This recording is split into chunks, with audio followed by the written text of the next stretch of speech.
संघ प्रमुख मोहन भागवत ने बड़ा बयान दिया है। संघ प्रमुख ने कहा है कि हिंदू और मुस्लिम अलग नहीं है, सभी भारतीयों का डीएनए एक है।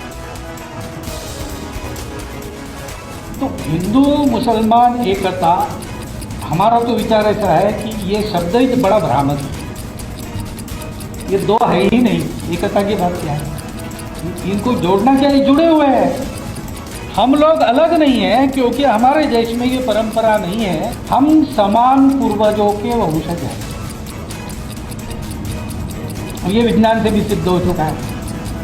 40,000 साल पूर्व से हम भारत के सब लोगों का डीएनए, सब लोगों का सिर्फ वह डीएनए समान है। हर देशों से उन्होंने ब्लड सैंपल्स इकट्ठा किया और उसके आधार पर सारे जगह से, और फिर उसको हर सैंपल को उन्होंने कंपेयर करने के लिए मिलाया और मिलाकर बता किया कौन सा कहां मिलता है। तो जो ब्राह्मणों का डीएनए है वो यूरेशियन लोगों के डीएनए से मिल गया। यूरेशियन लोगों के डीएनए जैसे ही मिल गया, पता चल गया हाँ यहां से इसका जो जड़ है वो यहां है, यहां से ये माइग्रेट है।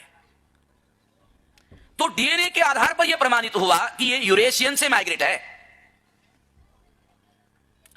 अब पुणे का जय दीक्षित नाम का ब्राह्मण है, वो हार्वर्ड विश्वविद्यालय में है। उसने अपना अलग रिसर्च बनाया और वो वहां गया, यूरेशिया में गया। तो रशिया में जो काला सागर है उसके पास अस्कीमोझी नाम का रीजन है, प्रांत है, विशिष्ट एरिया है। उस एरिया के लोगों का ही डीएनए मिलता है और बाकी का नहीं मिलता है। तो ये भूगोल भी प्रमाणित किया, उससे भूगोल भी प्रमाणित हुआ, ज्योग्राफी भी प्रमाणित हो गया। उसका एरिया भूगोल किलोमीटर बाय किलोमीटर प्रमाणित हो गया। क्योंकि ब्राह्मण के दिमाग में होगा कि आज नहीं तो कल, कल नहीं तो परसों, परसों नहीं तो तरसों, ये भारत से तो जाना ही होगा। जाने के पहले अंग्रेजों को तो मालूम था कहां जाना है, हमको मालूम नहीं, सर जाना कहां है।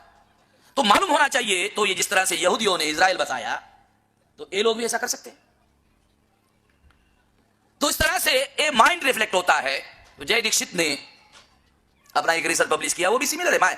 माइकल वामशाद अमेरिकन है, जय दीक्षित भारतीय ब्राह्मण है। उसने माइकल वामशाद के सिद्धांत को मानकर रिसर्च किया और कहा हाँ बराबर है।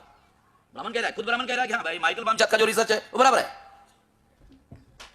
उसको उसने और विस्तार देकर, जय दीक्षित ने विस्तार देकर कहा कि आप यूरेशियन कह रहे हो, तो वो यूरेशियन एरिया है कहां, एग्जैक्टली कहां है? तो उसने कहा काला सागर के पास में है, उस प्रांत का नाम अस्कीमोझी है, उसका किलोमीटर का किलोमीटर इतना भूगोल है।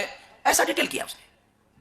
शायद यहूदियों की तरह, जूस की तरह उनको किलोमीटर बाय किलोमीटर भूगोल इसलिए ढूंढना पड़ा क्योंकि भविष्य में अपना देश कितना किलोमीटर होगा, लंबा चौड़ा आड़ा टेढ़ा कितना होगा, शायद वो प्लान बना रहे होंगे।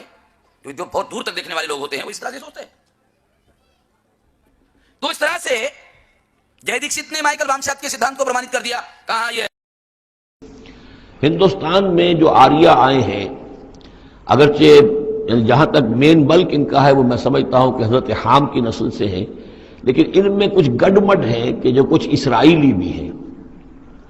और चूंकि जो एक्सोडस हुआ है मिस्र से 1400 बरस कबल मसीह, गोया कि आज से 3500 बरस कबल, तकरीबन वही जमाना है जब हिंदुस्तान में आर्य आए हैं। तो मालूम ऐसा होता है कि कुछ जिस वक्त ये लोग निकले हैं मिस्र से, तो कुछ इनके कबीले वो हैं जिनको कहते हैं कि lost tribes of the house of Israel, जिनका पता नहीं चलता कहां चले गए। तो उनमें से शायद कुछ लोग हैं जो हिंदुस्तान में आए हैं। मेरा गुमान यह कि ब्राह्मण जो है इनमें वो वही है। ये लोग वो हैं कि जिनके यहां वो सारे कस्टम्स हैं। अब देखिए, जो कुछ के हजरत मूसा अलैहिस्सलाम ने सामरी के बछड़े के साथ किया, ये अपने मुर्दे के साथ वही करते हैं।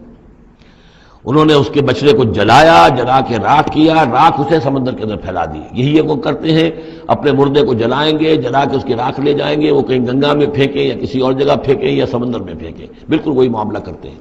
जिस तरह वो बछड़े की परस्तिश और उसके तकद्दुस उनके दिलों में था, वो भी इनके दिलों में भी है।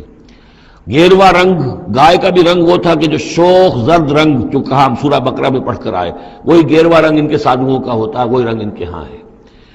और पहाड़ का सर उठा लेना सर के ऊपर, हनुमान जी का इनका जो कॉन्सेप्ट है कि पूरे पहाड़ को उठा के वो ले आए, तो ये मालूम होता है ये भी कोई बदली हुई शक्ल है उसी रिवायत की कि जो हमने तुम्हारे नतकमल जबल फौककुम, तुम्हारे ऊपर ऐसे उठा लिया था जैसे साहिबान होता है।